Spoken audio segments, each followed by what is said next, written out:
Olá, qual é a situação do Brasil quando falamos em ciência, tecnologia e inovação? Como estamos?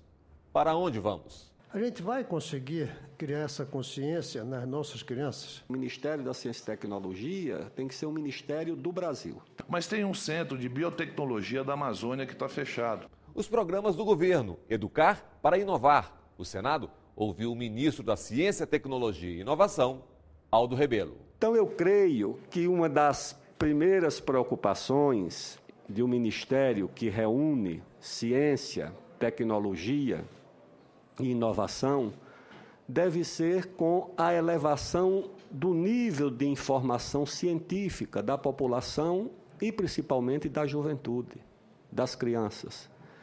E eu me pergunto lá, algumas vezes em reunião com os secretários e com os presidentes das nossas instituições, por exemplo, senador Cristóvão, Vossa Excelência, que foi ministro da Educação, quantas escolas brasileiras dispõem de laboratório? Quantas crianças no ensino fundamental podem se deparar com um simples tubo de ensaio, com uma proveta, com um microscópio, por mais simples que seja? O simples contato das crianças, dos estudantes, com esses equipamentos, induzem naturalmente a uma mentalidade científica diante do mundo e diante dos acontecimentos. Deve ser essa uma das primeiras preocupações, para que as crianças, educadas numa mentalidade científica, possam fazer frente à carga de mistificação, de desinformação, de deseducação, propiciada principalmente pelos meios de comunicação. Os senhores imaginem o que é uma criança submetida a 24 horas de programação de uma televisão no Brasil. A carga de violência, de brutalidade, de mistificação a que ela é submetida. Nos meios de comunicação em geral.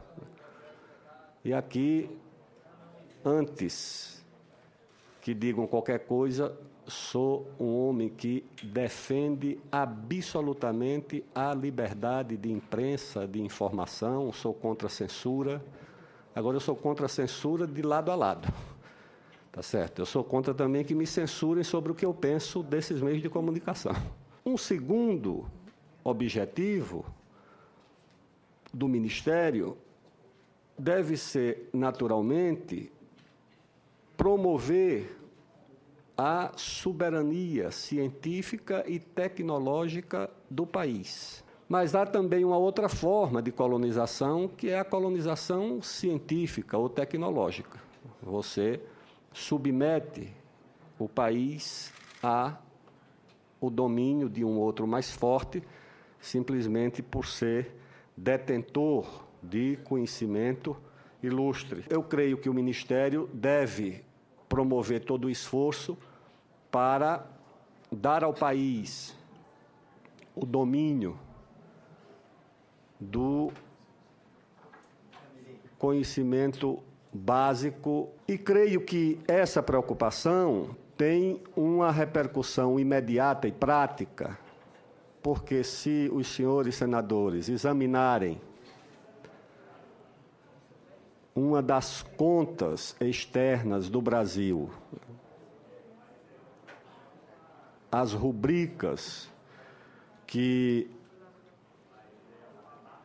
redundam no nosso déficit em transações correntes, nós vamos descobrir o custo das deficiências tecnológicas no Brasil. Então, o Brasil paga um preço muito alto pelas suas deficiências em inovação. Isso, às vezes, aparece como um paradoxo, porque nós somos a 7ª, 8ª, chegamos até a 6ª economia do mundo, mas sempre figuramos no grupo dos 10 países mais desenvolvidos e das 10 maiores economias. Mas nós precisamos estar atentos para as qualificações que podem nos ajudar a permanecer nesse grupo ou podem nos retirar desse grupo. Por exemplo, investimento em ciência. O Brasil tem avançado. Os recursos para o Sistema Nacional de Ciência, Tecnologia e Inovação, considerando mais do que não apenas os recursos orçamentários da União, os recursos dos estados, a cooperação internacional, a legislação de incentivo, os programas que o governo tem, que não são diretamente do orçamento, isso nos dá um alento e uma segurança de que os recursos destinados ao sistema têm evoluído bastante. Não diria satisfatoriamente, para não correr o risco da acomodação, mas tem evoluído muito. Mas o que eu quero dizer é o seguinte, é que mesmo em investimento, nós já estamos fora do grupo dos 10. Quando se trata de averiguar pelos indexadores disponíveis no mundo, como nós estamos em patentes, a situação nossa ainda é mais distante do grupo dos 10. Com exceção da área de agropecuária, de agricultura e pecuária, na qual nós nos situamos entre os 3 com o maior número de patentes do mundo, ao lado dos Estados Unidos e da China, pois nós temos, na área de inovação, uma distância muito grande do grupo de países líderes. E isso nos leva a uma dependência muito grande da fronteira agrícola e da fronteira mineral para manter a nossa posição entre as maiores economias do mundo. Onde nós apostamos em ciência, tecnologia e inovação, o Brasil lidera, que é no caso da agricultura e da pecuária. Por que o Brasil lidera? O Brasil lidera porque apostou em uma empresa de sucesso, que é a Embrapa. E que esforço tem sido feito aqui?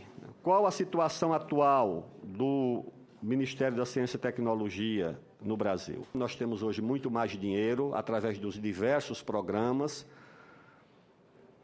mas, ao mesmo tempo, o esforço de preservar recursos e de recompor orçamento, principalmente no caso do Fundo Nacional de Desenvolvimento Científico e Tecnológico, porque nós perdemos o recurso do petróleo, que foi encerrado com a criação do Fundo Social, do pré-sal.